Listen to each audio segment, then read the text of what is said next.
Welcome to the channel, Final Curiosity. Today's story transports us to 1893, following Bella Adams, a brown-eyed girl so remarkable that not even those controlling her life could explain her capabilities. What her mind held defied logic, terrified the powerful, and uncovered something meant to stay hidden.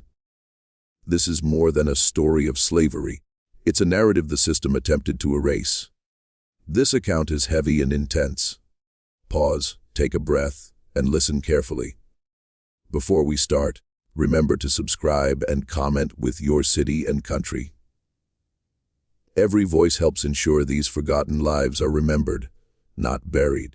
Stay until the end, because Bella's fate poses a question that remains unanswered.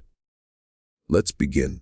The telegram reached Philadelphia General Hospital on a rain-soaked September evening in 1893, sent by a rural Delaware doctor who witnessed something inexplicable and unbelievable. Dr. William Cross had practiced medicine for 31 years in small towns, where people entrusted him with their lives and secrets. He wasn't one to send urgent messages to city hospitals claiming miracles. Yet that September night, his hands shook as he wrote words that would change everything. He described a colored girl, around 9 years old, daughter of a Millbrook washerwoman, who entered his clinic as he examined a farmer with chest pains. After watching silently for under a minute, she tugged Dr. Cross's sleeve and whispered something chilling. She said the farmer's ailment wasn't indigestion. She stated his left arm had hurt for 3 days. His jaw ached climbing stairs, and a blue tint around his fingernails meant his heart was failing. If he didn't lie down immediately and stop moving, he'd die within the hour. Dr. Cross examined the farmer more closely. The fingernails showed a faint, pale blue. The farmer admitted to arm pain, thinking he'd slept wrong, and jaw pain when climbing stairs, which he attributed to age. Dr. Cross made him lie down and summoned help. The farmer survived a massive heart attack, saved only because a 9-year-old colored girl spotted what a trained physician missed. "How did you know?" Dr. Cross asked her afterward, voice trembling. Her answer haunted him enough to send that telegram. "I read about it in a medical book, sir. The signs of heart failure. I remember everything I read, and I see things that don't match what should be there." His heart didn't match a healthy heart. The pattern was wrong. Dr. Cross asked what medical book she could have read. She was colored, presumably illiterate, a washerwoman's daughter who couldn't afford books. Her reply was simple. "Deaker. Harrison left his medical textbooks open on his desk when I cleaned his office with my mama. I looked at the pages while she worked. I remember all of them. Every page, every word, every picture." Dr. Cross didn't believe her. He tested her, pulling medical texts from his shelf, opening random pages, asking her to read unfamiliar passages. She read them perfectly, then recited them from memory an hour later without error. He showed her anatomical diagrams. She identified every structure, bone, and organ using proper Latin terms. He described symptoms. She offered accurate diagnoses, sometimes surpassing his own. She was 9, had never attended school, learned to read by watching through windows and studying discarded newspapers, yet understood medicine beyond most physicians he knew. Dr. Cross ended his telegram with a plea. "I don't know what to do with this child. She has a gift I cannot explain or ignore. Someone with more resources must examine her, understand her, help her become what she's capable of. Please advise." The telegram reached Dr. James Whitfield, head of Philadelphia General Hospital's Department of Internal Medicine, known for his curiosity about unusual cases. He read it 3 times, folded it carefully into his desk drawer, thought for 2 days, then boarded a train to Delaware. Millbrook in 1893 was a place meant to be forgotten. 200 people, mostly farmers and their workers, lived in wooden houses leaning in the wind. The colored population lived on the east side, near a flooding creek. Dr. Whitfield found the given address, a narrow house with a sagging porch and sack curtains. He knocked, feeling neighbors' eyes watching from porches. The woman who answered appeared around 30, her face weary from hard labor and worry, wearing a faded dress and damp apron, her hands rough and red from laundry. "Can I help you, sir?" Her voice held careful neutrality. "I'm Dr. James Whitfield from Philadelphia. I received a message from Dr. Cross about your daughter. Is she here?" Something shifted in her expression. Fear or resignation. She didn't ask about the message, just stepped aside. "Bella," she called inside. "Come here, please." A girl emerged from the shadows. Whitfield caught his breath. She was small for 9, thin from missed meals, her skin dark brown, hair in neat braids. But her eyes, brown and ordinary in color, held extraordinary depth. They looked at him with an intensity that made him feel examined, as if she were reading him like a medical text. "Good afternoon, sir. You're here about Mr. Patterson, the farmer with heart trouble?" "Yes. Doctor Cross told me what you did. Can you explain how you knew what was wrong with him?" Bella glanced at her mother, who nodded slightly. "I saw the signs, sir. The things meaning his heart wasn't working right. The nail color, how he held his left arm, his pained breathing. I remembered what the medical book said. When you see them together, the heart is failing, and the person could die. But you're 9. How can you understand medical texts for physicians?" "I don't know, sir. I just read and remember. When I see sick people, I match what I see to what I read. It's like books put pictures in my head, and I see the same pictures in real life." "Is that wrong?" "Sir, wrong wasn't Whitfield's word. Impossible, miraculous, terrifying fit better. But wrong implied moral judgment, and there was nothing immoral about an extraordinary child."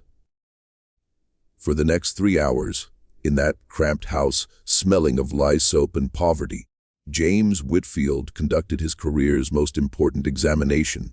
He started with basic anatomy questions, expecting to find limits. There were none. She described the human heart's structure, matching his medical school education, explained circulatory, respiratory, and nervous systems, using Latin terms correctly. She didn't just memorize, she comprehended. He moved to diagnosis, describing symptoms. She gave thorough, accurate differentials. When he described a confusing case from the previous week, Bella suggested the correct diagnosis in minutes, explaining her reasoning clearly. "How is this possible?" he finally asked, as much to the universe as to her. "I don't know, sir. Mama says God gave me a gift, but I think my brain works differently. I read something, and it stays forever. Every word, picture, idea. My brain keeps working, connecting things, seeing patterns. I can't stop it. Even when I try to forget, I can't. It's all there, all the time." Whitfield looked at the mother silently standing by the door. "Has she always been like this?" "Since she was 3, sir." She picked up a discarded newspaper and started reading aloud. "I thought she was pretending, but she was really reading. Learned from watching, through windows, other children in school. She taught herself. I don't know how. Her full name, Isabella Grace Adams, sir. But everyone calls her Bella. Mrs. Adams. Your daughter has abilities I've never encountered. She understands medicine at a level exceptional for a trained physician. In a 9-year-old with no formal education, it's unprecedented. I need to study her further, understand her mind, help her develop properly. You want to take her away?" Fear sharpened her voice. "Not unless you agree, but I want to bring her to Philadelphia with your permission to examine her more and begin educating her properly." She shouldn't clean offices and sneak glances at textbooks. She should be in medical school. She's 9, colored, and female. No medical school here would accept her, sir. Perhaps not officially, but there are other ways.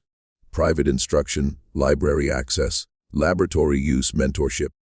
I can provide these if you allow it. Why would a white Philadelphia doctor care about a colored Delaware girl? Whitfield considered carefully. Because I became a doctor to understand the human body and heal the sick. Your daughter challenges everything I knew about the mind's limits. If I ignore her, I fail as a scientist and physician. More importantly, she has a gift that could save lives. People who would die because doctors missed what Bella could see. How can I walk away? Grace Adams studied him. You're not lying, I think. But sir, men have made promises to people like us before, saying they'd help, then using us for experiments, displaying us like circus animals. I won't let that happen to my daughter. Promise me she stays with me. Promise she never becomes property, an exhibit, a thing instead of a person. Can you promise that? I can promise to try. That's honest. I can't control the world, but I control my actions. I promise, Mrs. Adams, that while I have any power, your daughter will be treated as a human with extraordinary gifts, not a curiosity or threat. Grace looked at her daughter, this strange, miraculous child seeing patterns others couldn't. Bella, baby, what do you want? Bella answered without hesitation. I want to learn, Mama. I want more books to understand more. The medicine I know feels like a tiny piece of something huge. I feel how much more there is. It's like being thirsty, seeing an ocean, but allowed only one drop. I want the whole ocean, Mama. I want to know everything. How could a mother say no to that? How could anyone valuing knowledge deny a mind so fiercely hungry? All right, Grace said finally. But I'm coming with her. Where she goes, I go. That's not negotiable. Agreed. Whitfield stood, extending his hand, then awkwardly lowered it, remembering social barriers. Can you be ready for Philadelphia within a week? We'll be ready, sir. Thus began Bella Adams's journey from a forgotten Delaware town into a major 19th century medical controversy, challenging white America's beliefs on race and intelligence, ultimately demanding a terrible price from all involved. Philadelphia in 1893 was America's second largest city, a place of contrasts, grand mansions near desperate slums, wealth attending concerts while the poor worked 14-hour factory days. Philadelphia General Hospital stood central, a premier institution training doctors and shaping American medicine. Whitfield arranged for Grace and Bella to stay in a colored section boarding house run by widow Mrs. Alina Thompson, who asked no questions about a white doctor paying for a washerwoman and child. The arrangement was unusual, but payment was reliable. For 2 weeks, Whitfield tested Bella extensively, confirming her photographic memory by having her read and recite medical texts days later without error. He tested comprehension. Her explanations often clarified complex concepts better than original texts. Her diagnostic accuracy exceeded 90%, surpassing his staff. He brought trusted colleagues to verify. Most were skeptical. A colored child with physician-level knowledge seemed impossible, a hoax in an era of fraudulent prodigies. But one by one, they examined Bella and were shaken, unable to deny her abilities. She wasn't just memorizing, she was reasoning, doing what they did faster and more accurately. Dr. Edward Marsh, anatomy professor at the University of Pennsylvania Medical School, questioned Bella for 4 hours. Afterward, he sat silently before speaking. James, this is the most remarkable thing I've witnessed. This child knows anatomy better than half my students.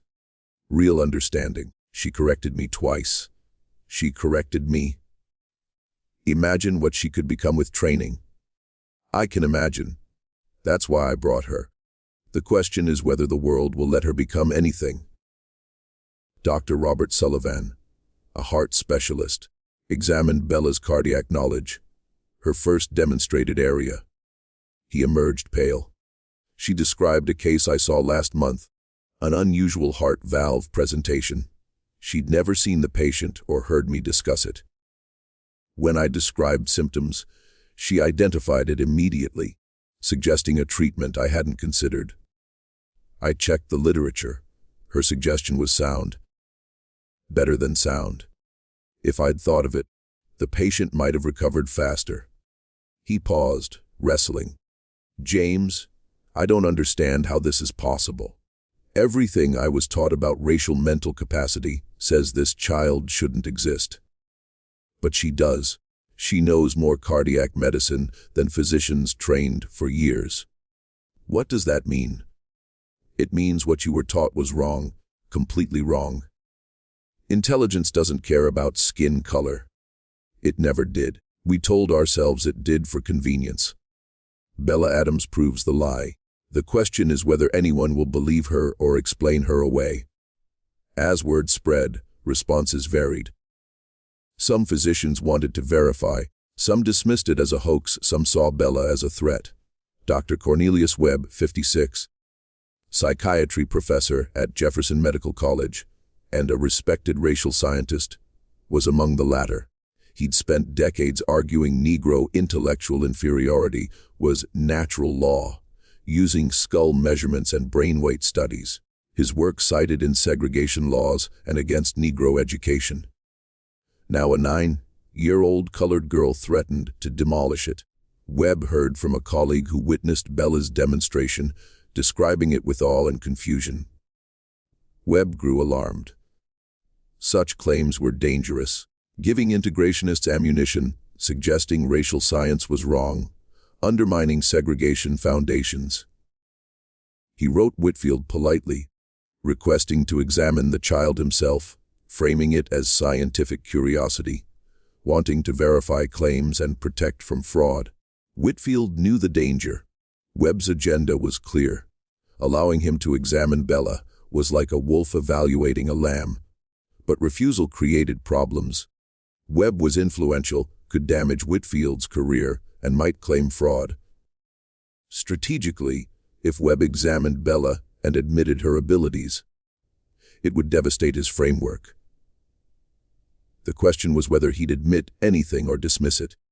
Whitfield consulted Grace Adams in her boarding house room as Bella read a medical journal. A doctor wants to examine Bella, one whose career is proving colored people intellectually inferior. If I let him see her, he might discredit her, be hostile, humiliating. If I refuse, he'll claim we're hiding fraud. He has influence to make that stick. What does Bella think? They looked at the girl, who stopped reading. He needs to see me, Bella said. If he doesn't, he'll say I'm not real. People will believe him because they want to. If he sees me and I show what I can do, he must admit truth or lie. If he lies and I prove it, everyone knows he's a liar. That's not nothing. He might be cruel, Whitfield said. Say terrible things, try to make you feel worthless. People like him believe you're inferior. Confronting evidence makes them angry, dangerous. Bella's expression didn't change. Sir, I've been colored my whole life. I hear whispers, see people cross streets, been called names, told I'm worth less than dirt. One more man thinking that won't break me. But if I make him look stupid publicly, make him obviously wrong, that might change something. She was 9, shouldn't have strategized like a general, but she had. All right, Whitfield said. I'll arrange it, but I'm present entire time with rules. He can test abilities, not degrade you, ask questions, not interrogate. If you want to stop, we stop. I won't let him hurt you. You can't promise that, Bella said quietly. Nobody can, but I appreciate you trying. The examination was scheduled for October 15, 1893, at Philadelphia General Hospital, in a large lecture hall with witnesses. Whitfield invited a dozen trusted physicians who'd verified Bella's abilities as counterweights to Webb's hostility. He sent Webb a formal letter outlining conditions, praying he wasn't leading a child to slaughter. October 15 dawned gray and cold. Bella woke early, dressed in her best mended blue dress. Grace braided her hair, hands shaking. "You don't have to do this, baby.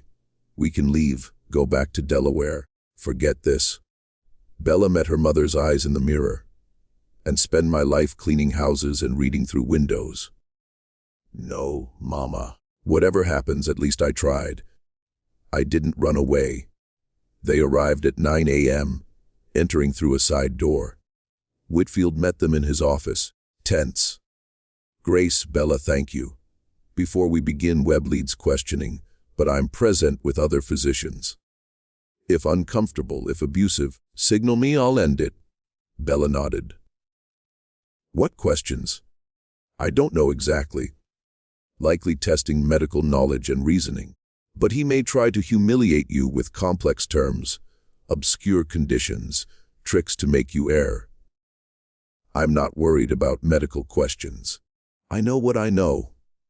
I'm worried he won't accept any answer, no matter how correct. Some people don't want truth, they want to prove beliefs." "You're right. But Bella, this isn't about convincing Webb. He's likely not convincible. It's about others in the room, physicians undecided. Show them clearly what you can do. Webb's opinion won't matter. They'll know truth, even if he denies it." Bella considered. "So I'm not trying to beat him, I'm trying to win everybody else." "Exactly. Webb is the opponent, the audience is the prize. Make them believe you, Webb becomes irrelevant." Bella nodded, understanding the stakes. She squeezed her mother's hand. "I'm ready."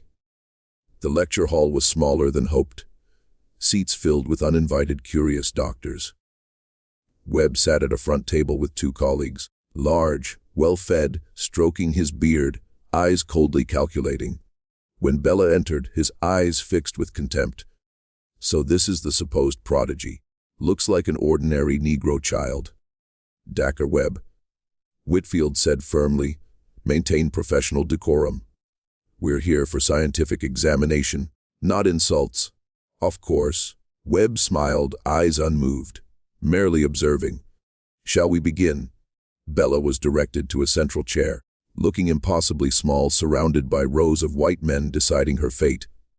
Webb opened a leather folder. "Start with basics. Can you read, girl?" "Yes, sir."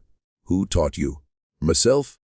"Sir, expect us to believe you taught yourself with no instruction." "I don't expect anything, sir. You asked, I answered truthfully. What you believe is up to you." A murmur, a 9-year-old parried condescension with calm logic. Webb's eyes narrowed. "Test that." He handed her a medical textbook, opened randomly. "Read this." Bella read. "The clinical presentation of typhoid fever includes a step. Wise fever pattern, rose spots on the abdomen, relative bradycardia, and hepatosplenomegaly. Diagnosis confirmed through blood culture or Whittle test. Treatment focuses on supportive care and management of complications, including intestinal perforation and hemorrhage. No hesitation, terms correct, voice steady. Close your eyes, recite." Bella closed her eyes, recited word for word, no error. "Memorization tricks," Webb said. "Colored performers do parlor tricks for decades. Proves nothing about intelligence." "Then test my intelligence, sir. Give me a problem to solve, not just memorize. Ask me to think." Physicians shifted. Bella challenged Webb directly, forcing escalation or admission of fear. "Very well." Webb withdrew another paper. A patient presents with severe abdominal pain, fever, vomiting. Exam shows rebound tenderness and guarding. Diagnosis and recommendation. Bella thought 5 seconds. Symptoms suggest peritonitis from ruptured appendix. Give an acute presentation. Recommend immediate surgical consultation. Delay increases mortality significantly. Infection spreads causing sepsis. Speed essential. Webb glanced at colleagues. They nodded. Correct, but simple. Any medical student could conclude that. Then, give me a hard one, sir. The direct challenge flushed Webb's face. He shuffled papers, selecting a case to stump her. A45, year, old man presents with progressive weakness over months, difficulty swallowing, double vision worsening through the day, drooping eyelids. Exam shows no sensory deficits. Diagnosis. The room fell silent. A rare condition many physicians struggled with. Bella's eyes went distant, searching her mental library. Matching patterns. Progressive weakness with no sensory involvement suggests neuromuscular junction problem, not nerves themselves. Double vision and ptosis worsening indicate muscle fatigability. Difficulty swallowing suggests bulbar muscle involvement. Matches myasthenia gravis, impaired nerve, muscle transmission. Webb stared. The room was silent. She was right, demonstrating genuine neurological understanding, not memorized symptoms. How do you know myasthenia gravis? Only formally described a few years ago. I read Dr. Jolly's paper from 1895. She stopped. No, wait. That's wrong. Dr. Jolly's paper isn't published yet. I read about matching cases in older literature, recognized the syndrome. The formal name? I must have seen elsewhere. Maybe Dr. Herb's work. Every physician understood she correctly diagnosed a rare condition. Knew current literature so well she referenced unpublished research. Caught her own error about dates. Showing active, self-monitoring knowledge. This proves nothing, Webb said, losing confidence. She's coached. Trained to recognize conditions, recite prepared answers. Performance, not intelligence. If I've been coached, Bella said quietly, ask me something no one could prepare me for. Describe a recent patient, case undiscussed. Let me try to understand what was wrong. The challenge hung. Webb trapped. I refuse, look afraid, accept, she succeeds. Coaching argument collapses. Very well. Webb's voice tight with anger. He described a complex case, middle-aged woman with joint pain, skin rashes, kidney dysfunction, confusion. He watched for uncertainty, saw concentration, distant pattern, matching. Joint pain and skin findings, especially butterfly-shaped facial rash, with kidney and neurological symptoms, suggest systemic lupus erythematosus, autoimmune condition where body attacks itself. Confusion could be lupus affecting brain or kidney failure affecting mental function. The rash. Webb stopped, pale. I didn't mention a rash. You said skin findings, sir. From reading case studies, patients with this symptom constellation often have specific facial rash. I assumed you observed it.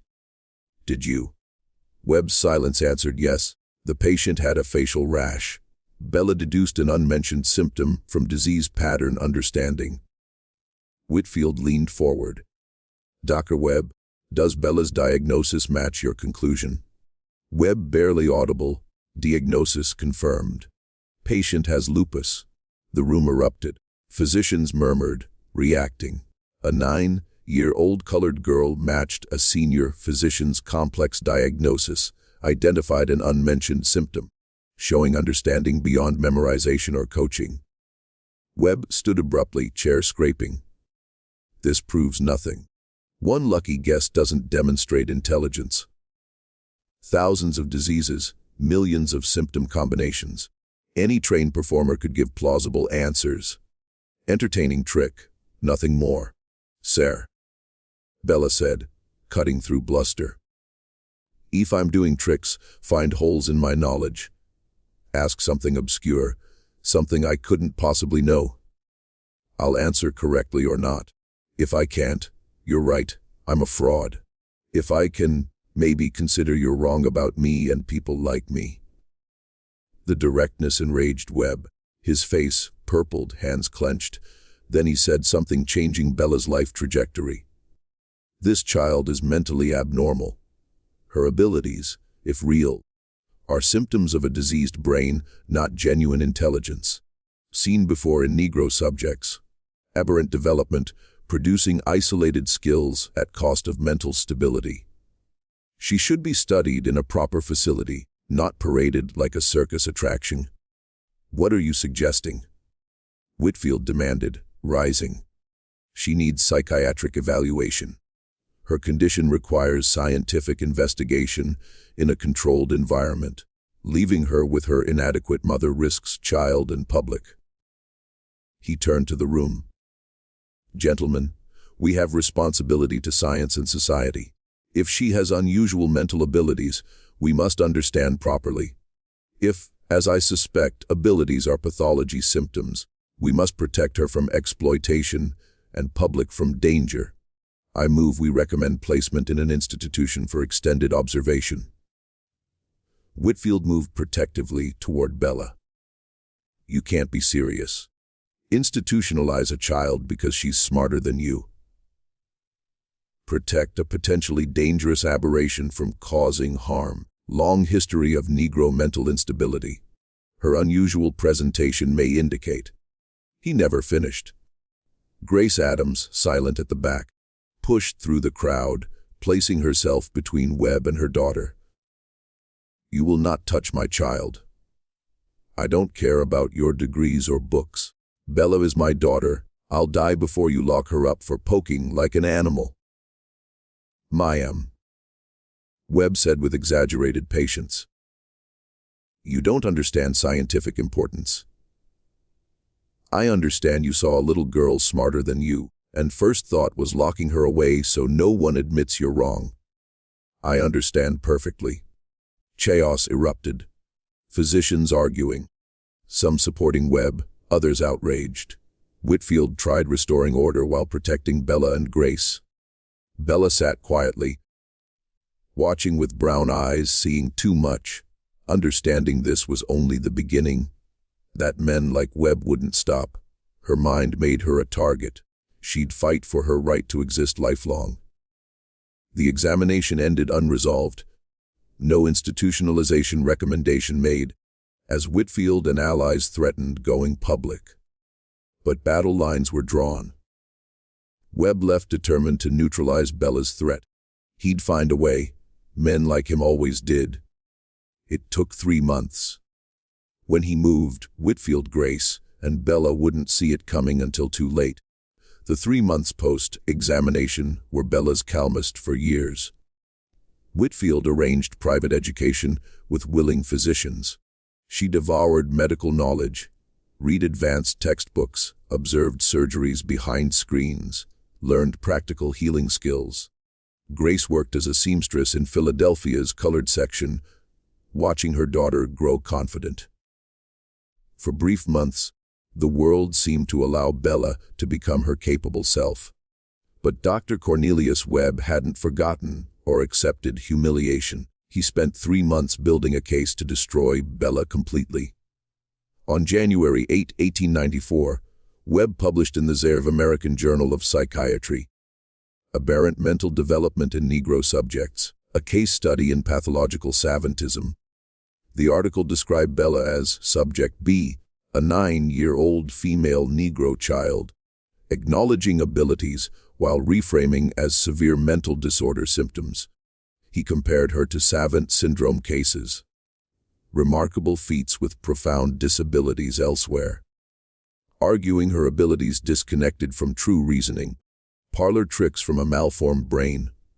Further, Webb claimed such subjects unstable, prone to violence and delusions, citing fabricated observations of aggression and paranoia during examination. He concluded they posed danger, requiring confinement for study and prevention of harm. The article was devastating not by truth, but publication. In a respected journal, it became official record. Future physicians would accept it. Bella defined by supposed pathology, not abilities.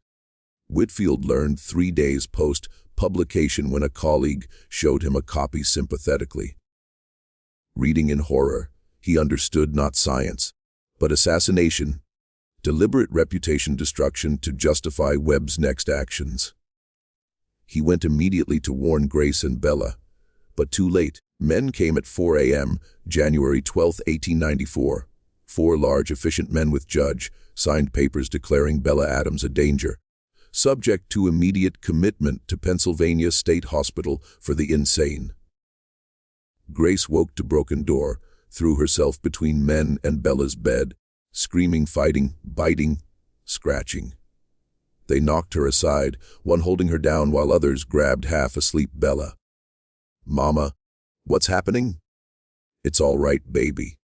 Grace lied, struggling. "Don't fight. Don't give excuse to hurt you. Mama will find you. I promise."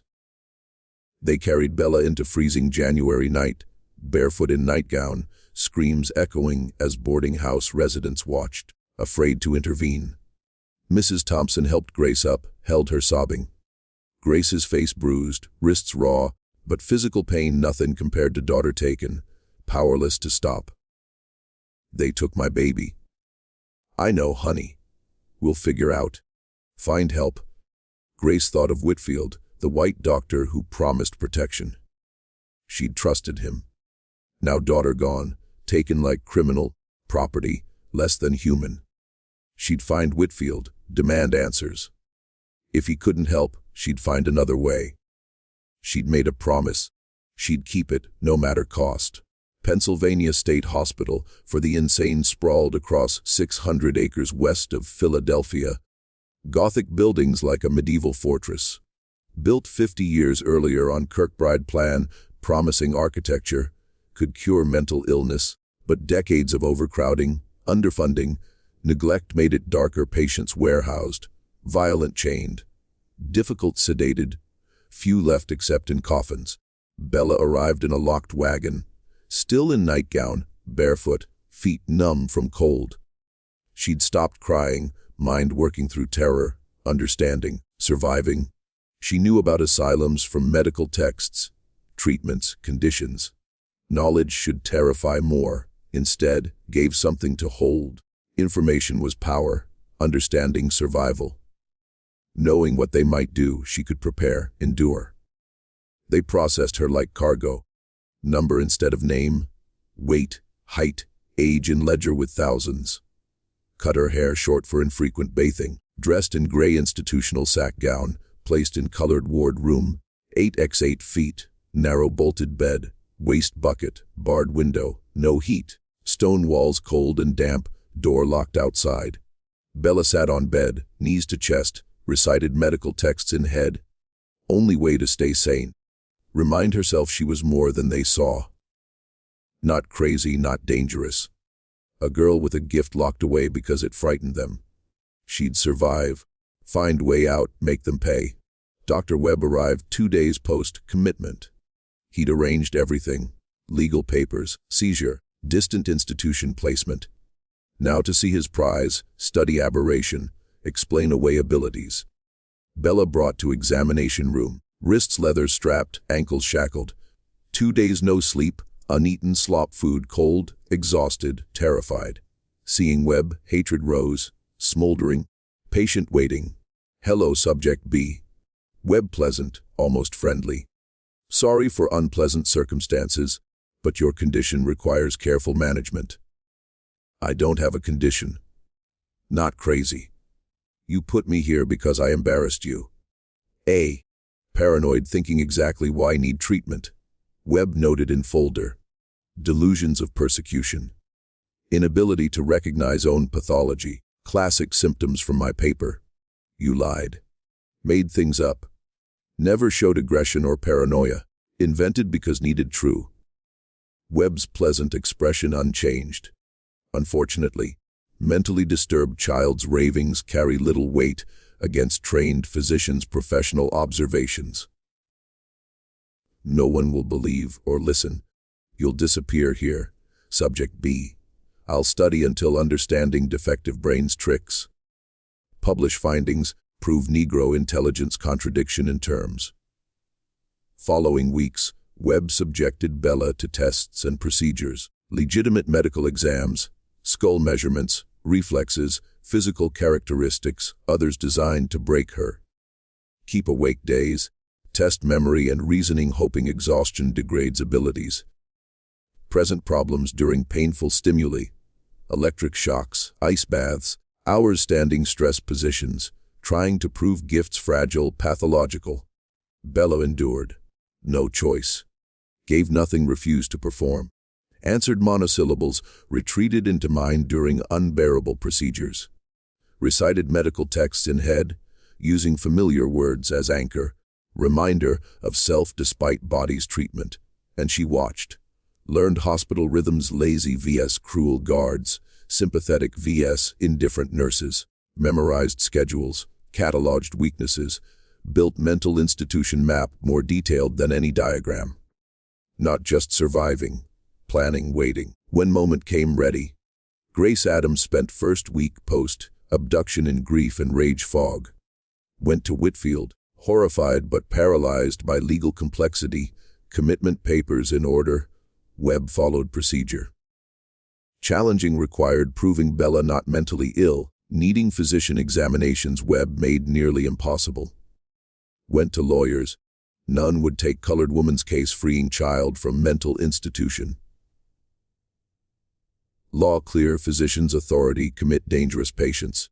Courts defer to medical judgment. Unless proving fraud or corruption, nothing done. Went to newspapers, hoping public attention, force release.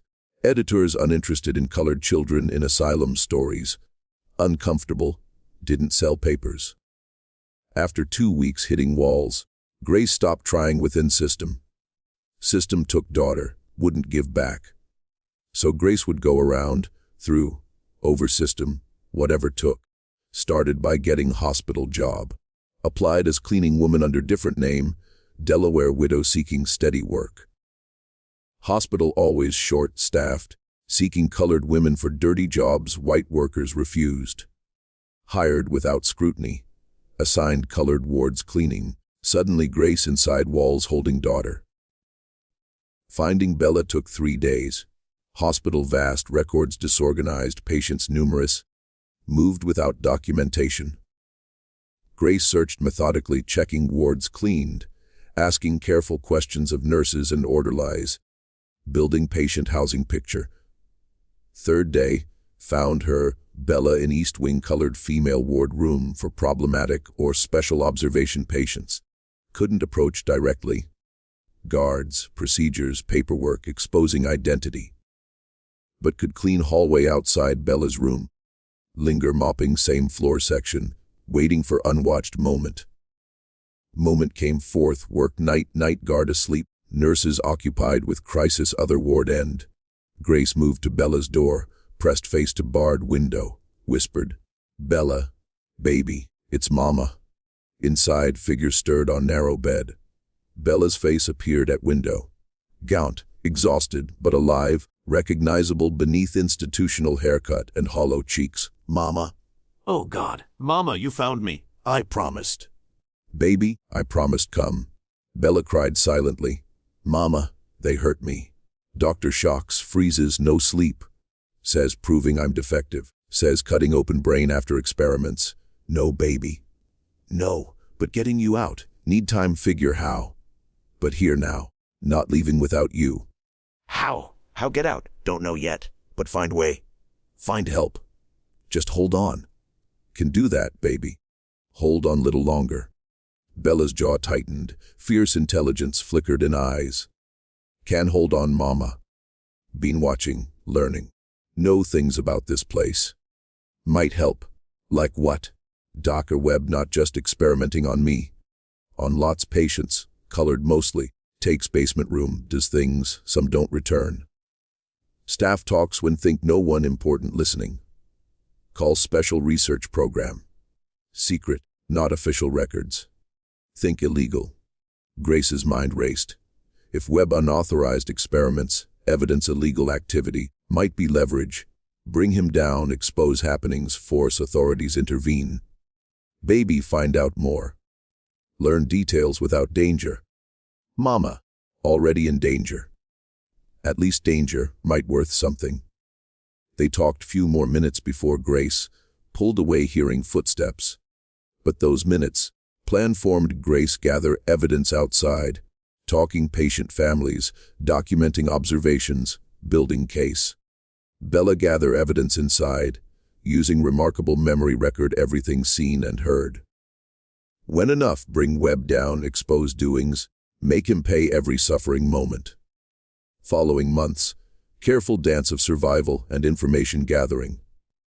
Grace worked cleaning job, building staff relationships, learning hospital secrets. Discovered Webb's special research program, running 3 years using colored patients as unconsented subjects at lobotomies. Untested drugs, pain and fear effect studies. Hospital administrators knew, but looked away. Webb brought funding, prestige. Surviving patients transferred distant institutions or released unreliable, deceased buried unmarked graves hospital grounds. Bella survived Webb's continued examinations while documenting everything. Memorized names patients taken basement, noted dates and times, listened staff conversations, recorded word for word in memory. Building case piece by piece, waiting moment use it. Moment came April 1894, 4 months post-commitment. Grace contacted Samuel Morrison, colored journalist for Philadelphia Negro Community newspaper. Initially skeptical. Asylum abuse stories common, exaggerated, hard verify. But Grace brought undeniable. List 47 names. Patients entered Pennsylvania State Hospital past 3 years. Never seen again. Families received vague death notices or none. Colored men and women committed minor conditions vanished into Webb's program. Morrison investigated, talked families, checked records, found patterns confirming discoveries. Patients committed questionable circumstances, undocumented transfers, uninvestigated deaths. Wrote article. Submitted editor. Editor afraid publish. White institution. Respected physician. Powerful people disliking exposed secrets. Publishing bring trouble. Lawsuits, possibly violence. Morrison argued, threatened taking story other papers, invoked journalism responsibility, expose wrongdoing regardless consequences. Finally, reluctantly, editor agreed. Article appeared April 23, 1894. Named no names directly, avoiding libel, but descriptions clear enough those familiar new accused. Described unconsented experiments, disappeared patients, graves hospital grounds, hidden abuse pattern years. White newspapers ignored initially, colored community didn't. Churches preached, community leaders demanded investigation, missing patients' families came forward with stories. Pressure built until unignorable. May 5, 1894, Philadelphia District Attorney announced investigation into Pennsylvania State Hospital practices. May 12, Dr. Cornelius Webb suspended pending investigation conclusion. May 15, James Whitfield arrived hospital with lawyer and court order, demanding Bella Adams' immediate release. Commitment papers obtained through fraud. Physician signed based on Webb's false information. Entire confinement basis illegitimate. Hospital administrator, desperate distance institution from growing scandal. Agreed release without fight. Wanted no further connection Webb or associates. Grace waited hospital gates when Bella walked out, blinking spring sunlight, thin and pale, but alive, still herself, still extraordinary. Mama. Word a sob. Bella ran into mother's arms. Grace held daughter first time in 4 months, crying, laughing, promising never let go again. But even reunion moment, Bella's mind working. Webb suspended, not arrested, investigation ongoing, but could be manipulated, witnesses intimidated, evidence destroyed, seen too much world workings to believe justice simply happen. If wanting Webb truly pay, must make happen herself. Cornelius Webb trial began September 1894, 8 months post Bella's release. Charges serious assault, false imprisonment. Unconsented medical experiments, multiple manslaughter for patients died during experiments. But Webb had resources, connections, hired best lawyers. called powerful friends' favors, mounted defense attacking every witness credibility, dismissing every evidence piece, reframing case as respected scientist persecuted by ignorant mob. Bella Adams scheduled testify trial's third day. Webb's lawyers fought exclude testimony, arguing colored child's word untrustworthy, supposed mental illness made unreliable witness. But judge, influenced overwhelming public interest, allowed stand. She entered courtroom simple dress mother-made, hair grown back enough neat braids, brown eyes calm and focused. Looked impossibly young, small, child-facing man who tormented her. But opening mouth, everyone understood why Webb desperate destroy her. Testified 6 hours. Described commitment, confinement conditions, Webb's experiments on her. Provided dates, times, names, details no one could coach. No one else had access. When Webb's lawyers tried confuse rapid-fire questions, answered each precisely completely. When tried trip contradictory scenarios, identified contradictions, explained why not apply. When attacked credibility, calmly recited medical textbook passages about Webb's techniques, demonstrating understanding exceeding most physicians, making impossible dismiss as mentally deficient. Most devastating moment prosecutor, asked describe witnessed hospital basement, Bella closed eyes moment, not needing remember, but painful speak aloud. Saw Dr. Webb perform surgery on Thomas Green. Mr. Green committed melancholia after wife died. Not violent, dangerous, just sad. Dr. Webb cut open skull while conscious. Wanted see touching different brain parts happen. Mr. Green screamed almost hour before stopped sounds. Died 2 days later. Official cause, heart failure. Courtroom silent, several jurors looked ill. Webb first-time trial began looked afraid. She wasn't finished. Named 23 other patients witnessed experimented on. Described procedures medical detail verifying testimony couldn't be fabricated. Provided dates matching hospital records, names matching death certificates, details only someone present could know. Finished. Webb's lead lawyer requested recess, needed consult client. Consultation lasted 4 hours. Court resumed. Webb changed plea guilty all counts. Sentence handed October 3, 1894. Cornelius Webb received 35 years prison, medical license permanently revoked. Published works formally repudiated American Medical Association. Theories racial intelligence, already wounded Bella's public demonstration abilities claimed impossible, thoroughly discredited. Died prison 12 years later, forgotten, disgraced. Life's work reduced cautionary tale prejudice corrupting science. But conviction not end Bella's story beginning. Months post-trial, Bella Adams became something never sought at symbol, 'cause living refutation everything white America believed colored people capabilities. Newspapers ignored case suddenly wanted interviews. Physicians dismissed Webb's examination suddenly wanted study. Reformers fighting Negro rights suddenly wanted parade as evidence. Grace and Whitfield worked together protect worst attention, shielding exploitation while allowing continued education. Bella made clear not interested symbol. Wanted be doctor, heal people. Fame and attention meant nothing except tools, helping achieve goal. Obstacles still enormous. No American medical school admit colored female student regardless abilities. But world changing slowly, grudgingly. Forced change people like Bella refusing accept place predetermined skin color. 1896, age 12. Bella passed examination certifying medicine knowledge equivalent licensed physicians. Examination unofficial, arranged Whitfield. Administered panel physicians observed abilities years. Carried no legal weight, but documented, witnessed, entered record, proof colored girl master medicine well any white man. 1899, age 15, Bella began working alongside Whitfield Philadelphia General Hospital. Role unofficial, unadvertised, carefully hidden objectors. Couldn't be called doctor, treat patient's own authority, but observe, advise, assist. Physicians worked with her, quickly learned assessments, more accurate own, diagnostic instincts sharper. Medicine understanding deeper. Saved lives quietly, anonymously, lives lost without gifts. 1905, age 21, Bella Adams finally received official recognition. Women's Medical College of Pennsylvania.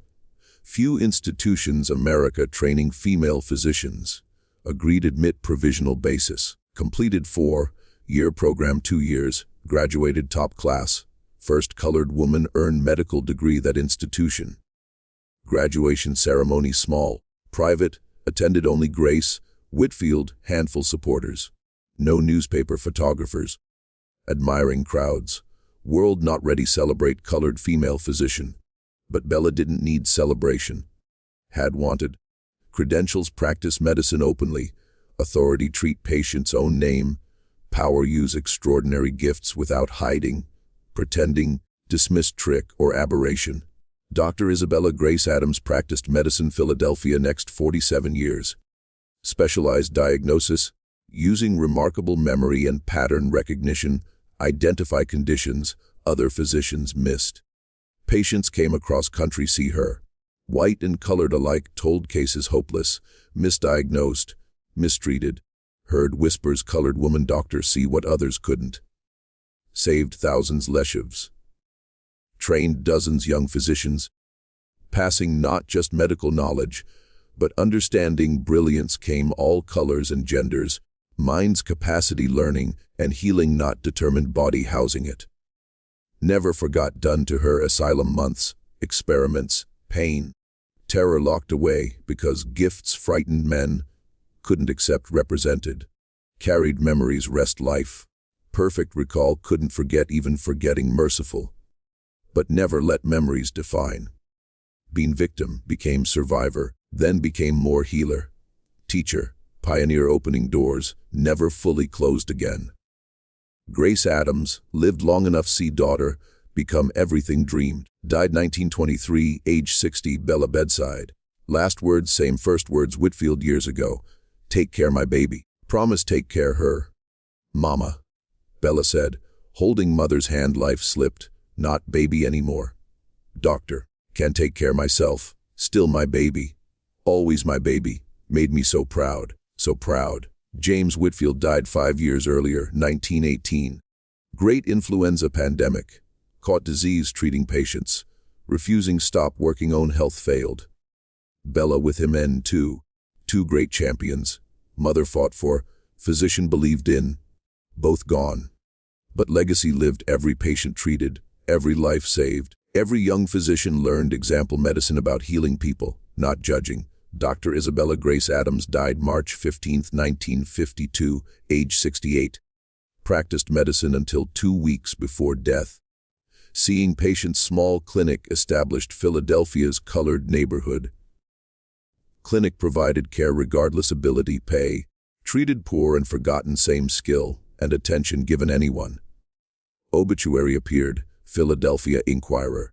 Same newspaper ignored story 60 years earlier. Called Pioneer American Medicine. Diagnostician extraordinary gifts. Woman overcame impossible obstacles become one most respected physician's generation. Not mentioned locked asylum age 9. Experimented on man believed existence impossibility. Not mentioned trial destroyed man. Testimony sent prison. Not mentioned years fighting, hiding, struggling against world wanted less. But Bella wouldn't mind omissions. Never wanted remembered done to her. Wanted remembered done lives saved. Physicians trained, doors opened. Proof provided through simple existence and achievement. Lies told colored people were lies. Always will lies end. That revenge. Not trial, though trial mattered. Not Webb's imprisonment, though imprisonment just. Revenge living, revenge succeeding, revenge becoming so undeniably excellent what did no one could dismiss, explain away, pretend didn't exist. Made them see, acknowledge. Doing so made harder refuse next Bella Adams and next and next. Some break world tearing down. Bella Adams broke proving wrong. So, take from Bella Adams's story. What life mean today? Century after telegram arrived Philadelphia General Hospital describing colored girl, see what trained physicians couldn't. Maybe lesson simple. World full extraordinary minds, ordinary bodies. Gifts wrapped packages, prejudice teaches discard without opening. Every time assume someone can't do something because look. Come from, category placed, risk throwing away brilliance humanity desperately needs. Or maybe lesson harder, fighting injustice requires more than right. Bella right abilities, right value, right humanity. But right not enough. Had survive first, endure things break most people. Play long game gathering evidence, building alliances, waiting moment truth finally heard. Justice not automatic, must fought, blood, sometimes waited across years suffering. Or maybe lesson this, some born change world fight every step. Bella Adams didn't ask extraordinary. Choose born mind, remember everything. See patterns others couldn't. Understand medicine levels should impossible. Gift given, with it, burden never sought, burden proof comfortable, lies people told false, burden threatening entire society structure, built assumption inferiority. World punished that locked away, tried break, nearly succeeded, but survived anyway, persisted anyway, became capable becoming anyway. Doing so made possible others follow. That's heroes do, not myth heroes slay dragons magical swords. Real hero is face systems designed destroy, refuse destroyed. Keep fighting when fighting seems hopeless, prove through existence limits placed human potential artificial. Arbitrary. Wrong. Bella Adams 9 years old diagnosed heart attack trained physician missed. 9 years old told abilities impossible skin color. 9 years old locked asylum crime too brilliant. 8 years old died. Spent entire adult life proving people tried destroy wrong everything mattered. Not tragedy triumph. Cost more should. Required more suffering any person endure. Took longer justice demanded. But triumph none of the less because end Bella Adams. Got only revenge truly matters. One living, one succeeding, one becoming undeniable. Men tried stop remembered only villain's story. Footnotes history woman changed world refusing less. If stayed through Bella's story. Discovery, examination, asylum, trial, decades healing following. Ask how many other Bella Adams out there now. How many extraordinary minds dismissed because come packages prejudice teaches ignore. How many potential doctors, scientists, artists, leaders told can't, shouldn't, not allowed. What going do? Because Bella Adams proved limits, placed human potential lies, but couldn't prove alone. Needed mother fought, physician believed, journalist told story, community demanded justice. Needed people willing see when world wanted invisible. Needed allies understanding fight their fight. Injustice anywhere threatens justice everywhere. All rise or fall together. So challenge be that ally someone. Look extraordinary places others refuse look. Question assumptions taught who deserves opportunity, who doesn't. Fight Bella Adams' own time. Brilliant minds locked away prisons prejudice, poverty, institutional indifference. Because that honor legacy, not just remembering story, but continuing work. Refusing accept any child's potential limited skin color or birth circumstances. Building world next Bella Adams doesn't spend half life fighting right exist before start work born do. Bella Adams deserved better world gave. Deserved recognized immediately, trained properly, celebrated openly. Deserved childhood-free asylums, experiments, terror. Deserved become Dr. 21 without overcoming obstacles should never existed. But didn't get deserved, got fought for. Both more and less. More because earned every achievement, through struggle made victories. Meaningful ways easy success never could. Less because no amount later success fully compensate, suffering should never inflicted first. Can't go back give Bella Adams life deserved, but can work toward future children, like her get that life extraordinary minds nurtured instead suppressed. Skin color doesn't determine gift celebrated or feared. No one proved humanity surviving attempts destroy. That world Bella Adams fought for, world proved possible existing, succeeding despite everything designed fail. Building that world, job now. How make story matter? How ensure didn't suffer nothing? This story Isabella Grace Adams. Brown-eyed girl saw what no one else could see. Child tried break because brilliance threatened comfortable lives. Woman became healer, teacher, pioneer. Proof limits placed human potential exactly that limits placed. Not limits exist nature or truth or fundamental structure. Human beings become. Remember, learn, go find extraordinary minds world, still trying hide.